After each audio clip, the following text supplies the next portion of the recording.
Like, you can tell when it's an idea they thought of later, rather than, like, this should have just been in the game. Like, Elden Ring, they had an amazing DLC. I never played it personally. Yeah, but it was almost won a Game Award, Yeah. even though it's not a full game. Like, the way they incorporated it was very good. They started off at a boss you've already defeated when you play through the entire game.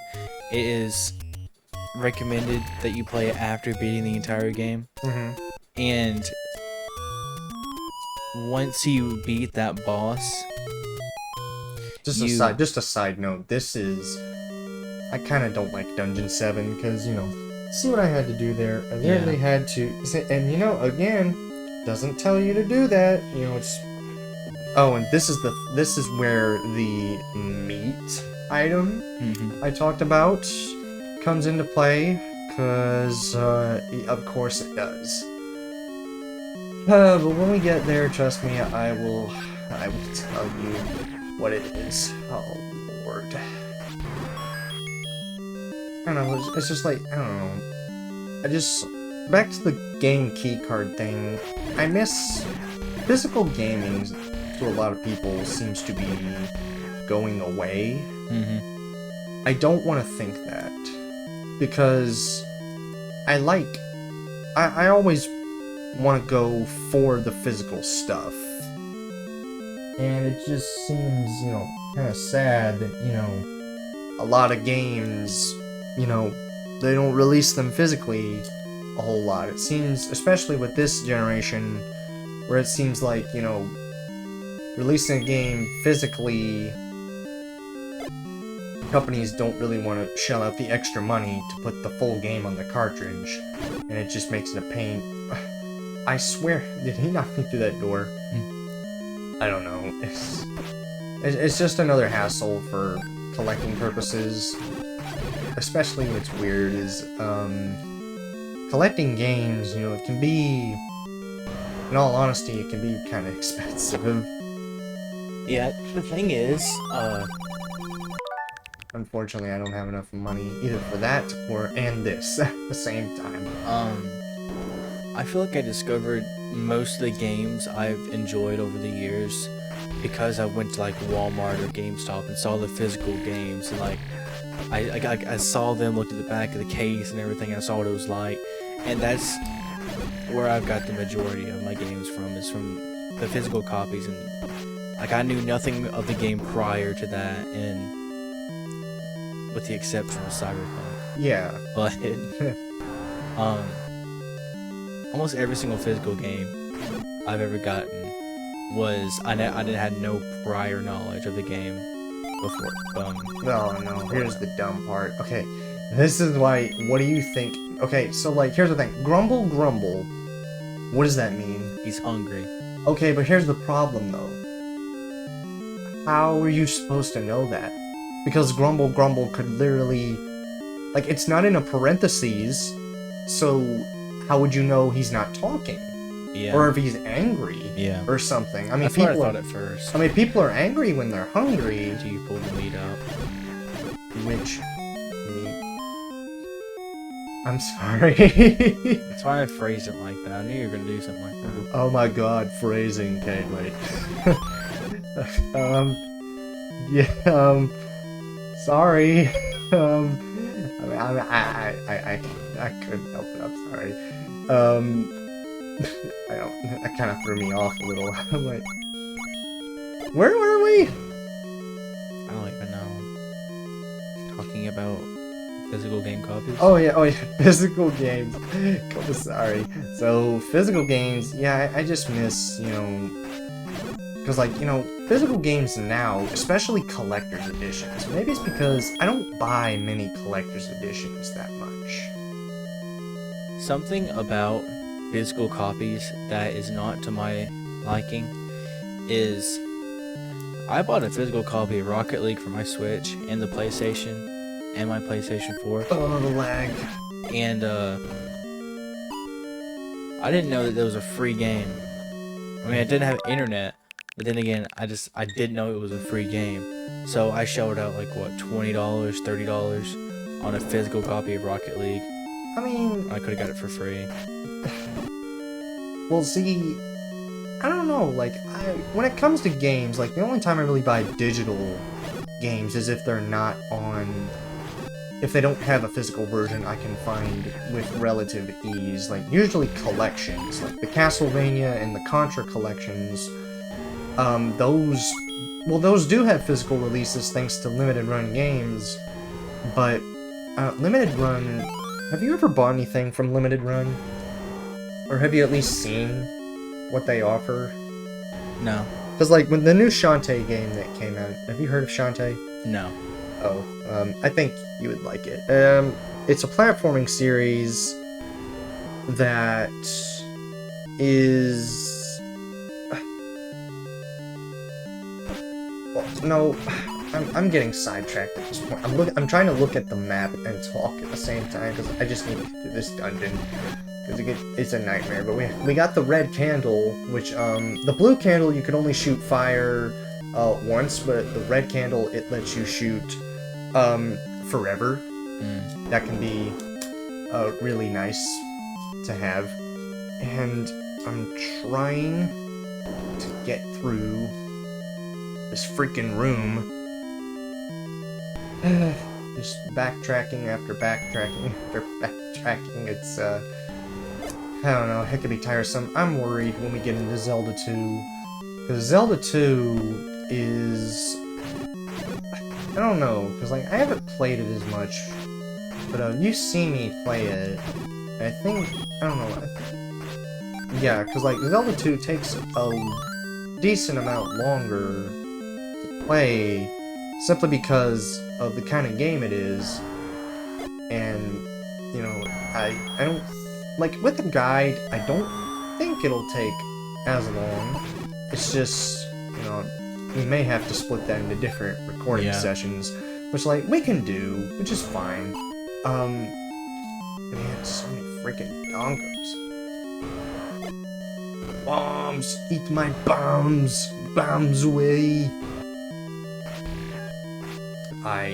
Oh no, I know where this is. So you've seen these hand guys before in the first dungeon. These are called wall masters. If they grab you, they will take you back to the beginning of the dungeon. Wow. Yeah, I mean, it doesn't take that long to get back where you were, but, like, you know, it's a pain having to get back there. But luckily, you know, I managed to get rid of them in time, so it's fine. So I believe we're coming up on the boss again, which, to my knowledge, is just a refight of another one. Memory serves me right, yep, it's Aqua Menace again, but literally, like, I think with the magical sword, it literally will only take me one hit to kill this guy. Like, look. I mean... Might as well have been one hit. I mean, yeah, but it's just weird. Like, you know, you can get disgustingly overpowered at the beginning of this game. It's like that with most Legend of Zelda games, honestly. I mean, yeah, but well, like... Breath of the Wild and Tears of the Kingdom, because you can go pretty much anywhere and get... I mean, you can do that in other games, like Link to the Past and Ocarina of Time. You can get a decent amount of stuff before, like, the 4th dungeon. So it's ultimately fine, but yeah, I see what you mean. Okay, so for the next dungeon, I believe I'm gonna use the recorder to get there. Very helpful. This was in... That sound effect you hear when I blow the whistle, that was actually from another game we played. Well, you want to guess which one it was? Super Mario 3. Yes, you're right, it's the Warp Whistle theme. And, a nice, clever Easter egg there by Koji Kondo. Koji Kondo has made some great video game soundtracks. Like, when it comes to gaming soundtracks, which one's your favorite? Or, like, one you always are happy to listen to? Evicted. Evicted? Yeah. What is that? From Hello Neighbor. Son of a bitch! It's bringing up Hello Neighbor again! You just will always find a way to bring that in, won't you? Yeah. I mean, it's my favorite game. I have to incorporate it somehow. Okay. Even if it's not, even if people don't like it, I like it. I mean, there's a game I play that some people don't like. Don't hate me. I used to like Sticker Star. And I know, Sticker Star is not, the best Paper Mario. It's actually the worst Paper Mario, but... I mean, I don't know, I never considered that, games can be really hated at the time. Because, like, when you're 10 years old, you don't really question, like, the quality of games. You really only just care about if the game is fun to play. Which was pretty much all I did for, Sticker Star. And why? For some reason, it does not want to take me to the second dungeon, for some reason. I don't know, but, like, soundtracks in games... some of my personal favorites are Yokai Watch 3. That soundtrack, in my opinion, is amazing. Is really good. I think it's really underrated. Yokai Watch in general is just underrated, but, we'll save the Yokai Watch talk for, a later time, but some other favorites of mine include, Shovel Knight, Cuphead. Undertale has a pretty good soundtrack, too. Yeah, Undertale and Cuphead are really good. Another one is Final Fantasy VI. That is one of my personal favorite games. And Super Mario Galaxy, it has really good soundtrack. That's a full orchestrated soundtrack, so it's going to be, pretty good when you eventually get around to it. Okay, is it just me? I swear this game does not want to transport me to the second dungeon. Like, I mean, why? Like, does it really expect me to walk all the way there? Knowing this game, that's not surprising. Once you get your miles in, once you stop being lazy. Sure. I mean, Link here, he's not really... He doesn't have to worry about that. Link... Link's an interesting wild card because, his main thing is that he never talks. Which was, no, I know why they did that. It was to signify the player being Link. Except for that one Zelda game that we don't talk about. Boy, it sure is boring around here. My boy. Wait, what was that console? The CDI. Oh, yeah. Yeah, the CDI was a weird thing. I'm not sure why they went that way with the CDI. I don't think I'll ever understand it. I don't know, but it did give us some funny memes, so there's that, I guess. Especially, nice of the princess to invite us over for a picnic, eh, Luigi? I hope she made lots of spaghetti! How's it going? Those are some of the, classic memes. Do you remember the old Super Mario Bros. Show? The Super Show? Yeah. Where the Mario Brothers and plumbing's our game, and not like the others who get all the fame. Yep, I remember that one. That's genuinely a good song, though. I think that's really good. It's in the Mario movie. I was like that. I used to watch it all the time. Yeah. They used to have it on Netflix. Until they got rid of it. Now I don't use Netflix anymore. That was the main thing that tipped me off. Is like, Netflix got rid of the Super Mario Brothers Super Show. How dare you? Come on. Oh, nice. That was good. Growing up, I could never really watch anything besides TV.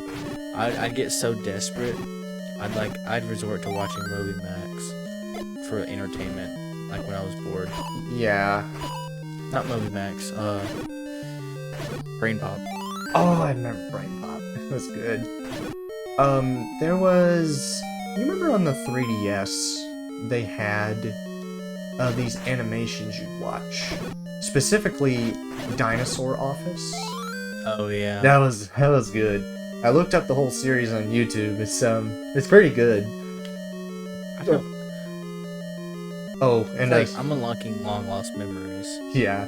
Speaking of which, that item I just picked up, you know what it is? A scepter. No, it was what I just picked up. Oh. It looked like a guide. It was a Bible. Oh. I mean, it's not called a Bible in the English version, it's called a Book of Magic. But what it does is it allows me to shoot fire out of this wand. God said, "Thou shalt shoot fire at the manhandler." There's a game I've been playing recently called Mage Arena. And you get spells. It's like a free-for-all thing.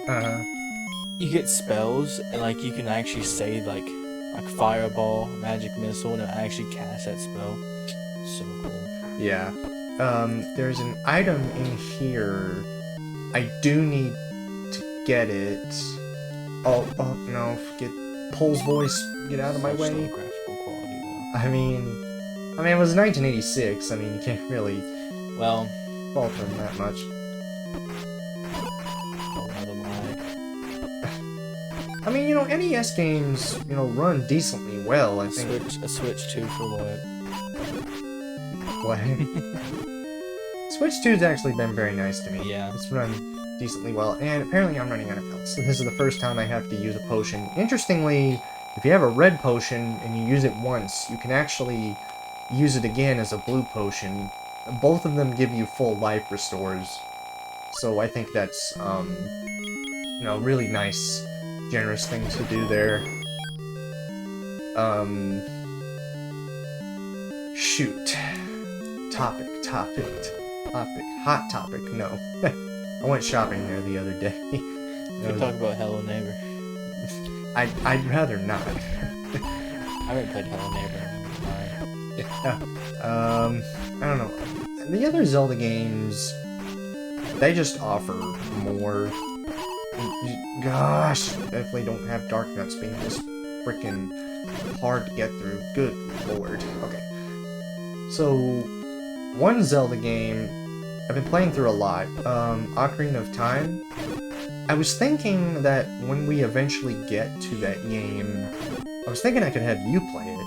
Oh no. Well, I mean, it's not that bad. Like, it's not as bad as you think it'll be.